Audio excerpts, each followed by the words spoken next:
Во бугарските медиуми како бомба одекна веста дека од непознато лице бил нападнат председателот на струшкото бугарско здружение Шемето Бекир Кадриевски.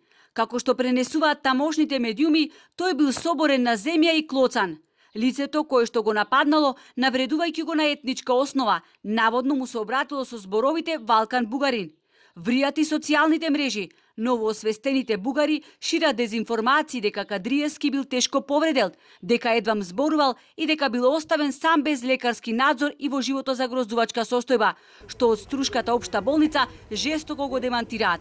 Лекарите за Алфа велат дека Кадриевски бил сместен на интерното оделение, немал сериозни повреди. По прегледот од страна на хирург и интернист биле констатирани повреди во делот на стомакот и бил видно вознемирен, зашто му бил даден само седатив. Во текот на денов велат од болницата ќе биде пуштен дома.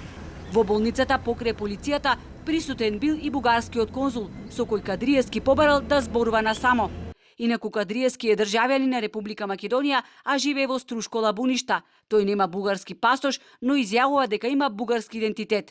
Од полициски извори дознаваме дека напаѓачот е 53 годишен жител на село Велешта со иницијали АН и е позната полицијата како сторител на повеќе дела.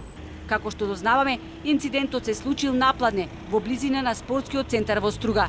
Напаѓачот го пресретнал новоосвестениот бугарин и по вербална расправија на повисок тон го удрил во пределот на стомакот. Во текот на денов тој ќе биде приведен. Дознаваме дека двајцата подолго време имале нерасчистени меѓусебни односи, поради што најверојатно се случил денешниот инцидент.